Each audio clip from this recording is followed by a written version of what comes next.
2024 সালের জুলাই-আগস্টে ছাত্র জনতার গণ অভ্যুত্থানকে কেন্দ্র করে বিশেষ 3টি দিবসের পালনের ঘোষণা দিয়েছে সরকার।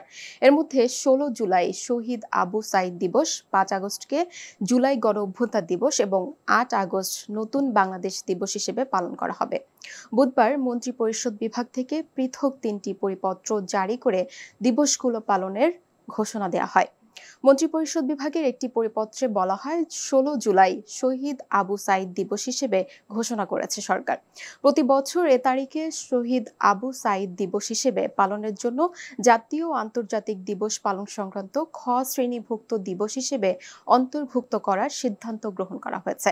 আরেকটি পরিপত্রে বলা হয়, সরকার 5 আগস্টকে জুলাই গণ অভ্যুত্থান দিবস হিসেবে ঘোষণা করেছে। প্রতি বছর এই তারিখে জুলাই গণ অভ্যুত্থান দিবস হিসেবে পালনের জন্য জাতীয় আন্তর্জাতিক দিবস পালন সংক্রান্ত ক শ্রেণীভুক্ত দিবস হিসেবে অন্তর্ভুক্ত করার সিদ্ধান্ত গ্রহণ করেছে। অপর এক পরিপত্রে বলা হয়, সরকার প্রতি বছর 8 আগস্ট নতুন বাংলাদেশ দিবস হিসেবে ঘোষণা করেছে।